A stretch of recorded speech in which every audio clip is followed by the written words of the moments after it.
Right? Whether you like it or not, you're marching towards Allah Azza wa Jalla, and you will get to meet Him. Whether you think you're going to meet Him or not, whether you prepare for it or not, whether you care or not, whether you want to hear it or not, every single second that passes, you are one step closer to meeting Him. Every day that passes, you are one step closer to meeting Him. You could live your life of sin, and you could party it away, that's fine. Living it up, right? Like there's no tomorrow. There is a tomorrow, and it's coming, and you will meet Him. So this is the profound lesson embedded in this surah also. So now, what I want to tie these two, like the loss of dunya and loss of akhirah. In this dunya, somebody says, man, I wish I had a better job. I wish I had that car. I wish I had this, I wish I married that woman. I wish I could have this, I wish I could have that. I wish I didn't have this problem, I wish I didn't have that problem. What happens in the akhirah? Ya laytani kuntu turaba. I wish I was dust. Can you compare? Subhanallah, you think these problems were big?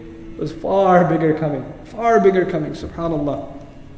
So this is when you really appreciate. Today we appreciate the loss of the human being, but then is when we'll really appreciate innal insana lafi khusr. Now we get to the last ayah, inshallah ta'ala, of this surah, which is really, you should remember, all of this is actually one sentence. The entire surah, wal asri innal insana lafi khusr illa alladhina amanu wa amilu salihat wa tawasaw bil haqq wa tawasaw bis sabr. Linguistically is one statement, one discourse. It's not disconnected. You know what that means? In the end, you might think you're following the crowd, you got a lot of people with you, it's the way your family does things, or your tribe does things, or your country does things, or whatever.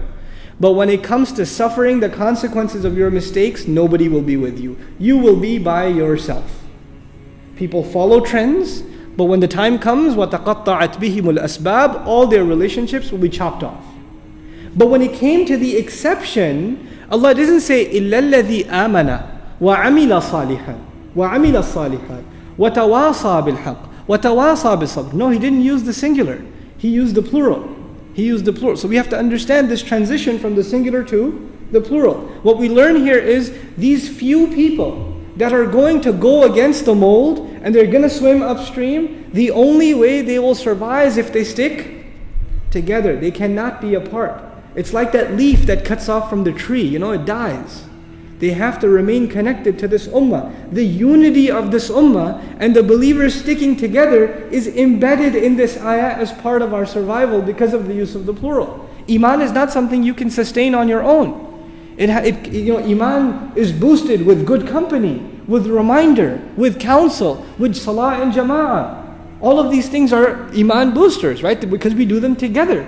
They're collective things. So the word amal is beautiful here, that Allah Azza wa Jal tied the exception to a collective affair. And not just, you would think iman is a personal thing. Okay, good deeds, maybe we should do them together. Tawasi bil haqq, tawasi bil sabr, that involves other people. But iman is a personal thing. But even iman, Allah Azza wa Jal made it a collective affair.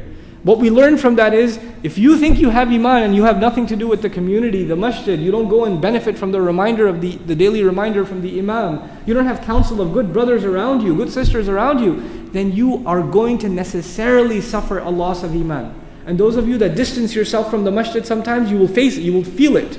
Man, I don't feel good. I got to go back to Allah's house. I got to, and it's not just about praying, because you could pray at home too. It's this collective, body of believers.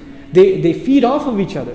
They raise the iman together. This should happen even in a circus of learning. If you're sitting and listening to a lecture on your own, you might benefit. But when brothers and sisters, we learn together, it actually helps us more. It boosts the iman more. When you see a lot of people attending a program, in and of itself, that's a motivator.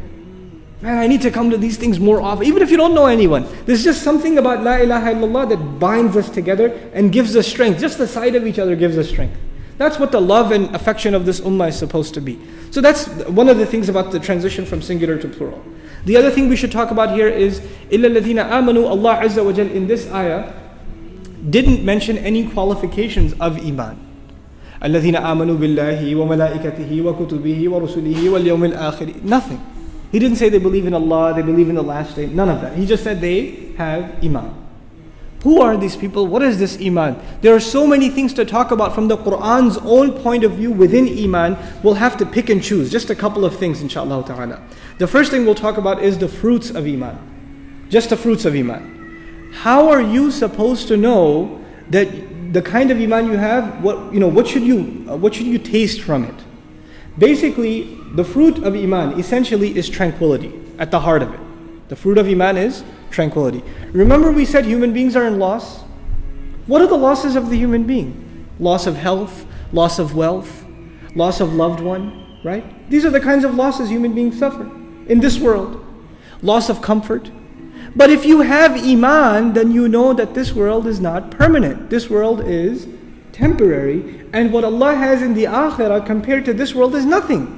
وَمَا مَتَاعُ الدُّنْيَا فِي الْآخِرَةِ إِلَّا قَلِيلٌ. This al-hayat al-dunya actually. مَتَاعُ الْحَيَاةِ الدُّنْيَا فِي الْآخِرَةِ إِلَّا قَلِيلٌ fi Surah At-Tawbah. He says, what is the utilities of this, the things you use in this world, in worldly life, compared to the Akhirah, what are they? Except very little. They're minuscule. If you really, really, really believe that, you have Iman in that. If you have Iman in فَمَا أُوتِيتُم مِّن شَيْءٍ فَمَتَاعُ الْحَيَاةِ الدُّنْيَا. Whatever you have been given, it is utilities of worldly life. In that ayah, Allah says, whatever you have, no, whatever you've been given. فَمَا أُوتِيتُم. Whatever you have been given. When you're given something, it doesn't belong to you. It belongs to the one who gave it to you. So when it's taken away, you say, well, it wasn't mine to begin with. Because He gave it to me, He has the right to take it back. When it's your own and you lose it, you say, man, I can't believe I lost my money, my house, my car, my kid, my wife. But when you realize all of this is na'im, this is given to you, this is blessing to you. When it's taken away, even when we ourselves are taken away, what do we say?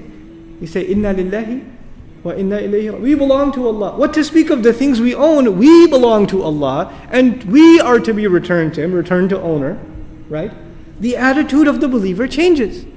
I'll give you just one example of this is one small aspect of Iman, because if we just started talking about various aspects of Iman, it would just take a series in and of itself. Perhaps another time, inshaAllah ta'ala. But at least the fruits of Iman I wanted to mention. The primary fruit being tranquility. You're at peace with your life. Whether you're poor or you're wealthy, or you're sick or you're healthy, or you're old or you're young.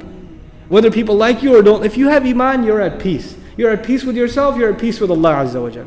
And this is something most human beings don't enjoy, by the way. Most human beings are not at peace and they're running after it. Why do you think people go watch one movie, then another one comes out and they run after it? They're looking for tranquility, enjoyment, entertainment. Their heart should be finally at rest. Why is it that they get one car, then they run after another car, get one house, run after another house? Why do we do that? Because we're not at rest. But Allah says, أَلَا بِذِكْرِ اللَّهِ تَطْمَئِنَّ الْقُلُوبِ. By remembering Allah, hearts will be satisfied, they'll be tranquil, they'll be at rest. That is the real fruit of Iman. That is the real fruit and when you have that, you have no loss. No loss is a loss. So just one example of that, inshallah, a real life example, and then we'll move forward, inshallah ta'ala. This friend of mine, he used to own a car dealership, luxury cars, Muslim family. And they own all these cars, but they paid for them in cash because they didn't want to deal in riba and stuff. And they're like selling hundreds of dollars worth of merchandise every single month. Business is good. And then you have Katrina, right? And the levees break, and they're right on the water. The only car left was I think it was the LS400 Lexus, the top of the class Lexus, that they escaped in. When I went to meet the brother, he and his father, he was delivering pizza in that Lexus. That's what his job was. Now you can imagine they went from what to what, right? What kind of lifestyle, what kind of financial dealings, to what kind of lifestyle where they have to now deliver pizza and work at a pizza restaurant full time. But a big smile on their face. And I'm looking at them like, man, people, if they suffer this kind of loss, either they pop a whole bottle of Advil or Tylenol and get it over with. They jump off a cliff. They'll drown themselves. They can't take it anymore, They don't want to deal with it. But why? What's smile on your face? He says, when we were busy and when business was good, we didn't have time to go to the masjid. I didn't get to see the wife much. Didn't get to play with the kids. Now, subhanAllah, we catch every salah in the masjid. There's still a roof over our head, food on our plate. What do we have to be ungrateful for? We should be grateful. Subhanallah. This doesn't happen unless you have Iman. That kind of loss is not a loss. But if you don't have Iman, then that's a loss. Then you will collapse. You will no longer you won't even want to live. People are willing to commit suicide because they wanted to, get with this girl and she married somebody else and they jump off a bridge. And this real life story. Actually, I know of a Muslim kid that this happened to in the 90s in New York. Wanted to marry this girl, she married somebody else. He jumped off the Brooklyn Bridge, and he killed himself, committed suicide. It's a sad thing. But when does that happen? When you long for something other than Allah. And longing for Allah will give you tranquility, and that will not happen until you have iman. This is the escape from loss. إِلَّا الَّذِينَ آمَنُوا. This is the first thing. So here Allah Azza wa Jal is making us, one thing we're realizing is we are answerable for every single act that we did consciously. Because there are behaviors, by the way, in our deen there's so much mercy. There are people who don't have control over their conscious behavior. They lose their sanity, they have all kinds of psychological disorders. And they are not, in our deen, they're غير مكلف. They're not held responsible for their behavior. But amal in and of itself includes conscious action. And then the word after it, amilu as-salihat. The word as-salihat is actually an adjective. It comes from the word salaha.